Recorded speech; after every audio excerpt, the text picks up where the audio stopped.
Share market சக்ஸஸ்லேருந்து Deepak Ravichandran பேசுகிறேன். மார்னிங்கே வந்து ஸ்டாக் கொடுத்த மாதிரி 2 ஸ்டாக் வந்து நல்லாவே ரியாக்ட் ஆகிருந்தது. ஒன்று வந்து லென்ஸ்கார்ட், இன்னொன்று வந்து பார்த்தீங்கன்னா யாத்ரா ஆன்லைன். செக் பண்ணிடலாமா? ஸோ லென்ஸ்கார்ட் வந்து பார்த்தீங்கன்னா 13% வரைக்கும் மேலே ஏறி இருக்கு. யாத்ரா வந்து பார்த்தீங்கன்னா 11% வரைக்குமே ஏறி இருக்கு. இன்னொன்று வந்து பார்த்தீங்கன்னா இங்கே நெக்ஸ்ட் நிஃப்டி வந்து இன்னைக்கு சொல்கிற மாதிரி இல்லைங்க, சரிங்களா? ஸோ டோட்டலாக வந்து நெகட்டிவில் தான் இருந்துச்சு. அப்படி இருந்துமே நம்ம ஸ்டாக் ஏறுதுன்னா நல்ல விஷயம் தான். ஏன்னா அந்தளவுக்கு நம்ம வந்து ரிசல்ட்ஸ் அனலைஸ் பண்ணி தான் வந்து இங்கே என்ன பண்ணுறோம்னா ஸ்டாக்கை வந்து கொடுக்குறோம். அப்புறம் இன்னொரு விஷயம் வந்து இதெல்லாம் லாங் டேர்முக்கு நம்ம பண்ண முடியுமா அப்படின்னு கேட்டிங்கன்னா கண்டிப்பாக சொதப்போம். ஸோ மார்க்கெட்டை பொறுத்த வரைக்கும் நிறைய ரூல்ஸ் இருக்குது, ரெகுலேஷன்ஸ் இருக்குது, ஸ்ட்ராட்டஜிஸ் இருக்குது.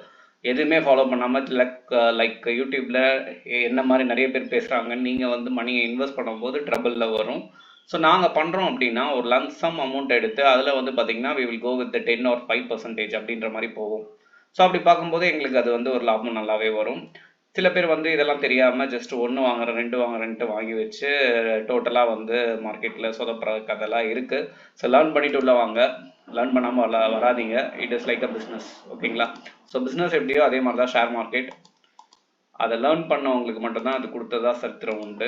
சும்மா வந்து லைக் யாரோ சொல்கிறாங்க நம்மளும் போடலாம் அப்படின்னு போட்டிங்கன்னா இங்கே எதுவுமே ஒர்க் அவுட் ஆகாது, சரியா? சரி, ஓகே. ஸோ இன்றைக்கி வந்து லென்ஸ்கார்ட் வந்து பார்த்தீங்கன்னா இருக்கிறதுலே கேப் அப் ஆகி மேலே போயிருக்கு. இது காரணம் வந்து எக்ஸலண்ட் ரிசல்ட், ஓகே. ஸோ இங்கே வந்து தெரியும் லென்ஸ்கார்ட் வந்து பார்த்தீங்கன்னா நவம்பர் அன்றைக்கி தான் ஐபிஓவில் லிஸ்ட் ஆகிருந்தாங்க. இப்போ வந்து பார்த்தீங்கன்னா கொஞ்சம் கொஞ்சமாக அதோட கிராஃப் வந்து மூமெண்டம் இருக்குது. இன்றைக்கி ஒரு நல்ல ஒரு கேப் அப். ஸோ அங்கேருந்து வந்து ட்ராவல் ஆகிறதுக்கான சான்சஸ் இருக்குது, ஈவன் தோ மார்க்கெட் நல்லா இருந்தால் மட்டுமே. நெக்ஸ்ட் வந்து யாத்ரா. ஸோ யாத்ரா வந்து பார்த்தீங்கன்னா இது வந்து ஒரு டூரிஸ்ட் ரிலேட்டட் ஸ்டாக். இது வந்து ஒரு ஆப் பேஸ்ட் ஸ்டாக், ஓகேங்களா? ஸோ எப்போவுமே வந்து ஒரு லாங் டேர்ம் போனீங்கன்னா ஆப் பேஸ் ஸ்டாக் வந்து இன்வெஸ்ட் பண்ணுறதுல ரெக்கமெண்ட் பண்ண மாட்டேன். If you going for the quarterly result with the swing ட்ரேடிங்னா இட் இஸ் ப்ரிஃபரபிள், ஓகேங்க.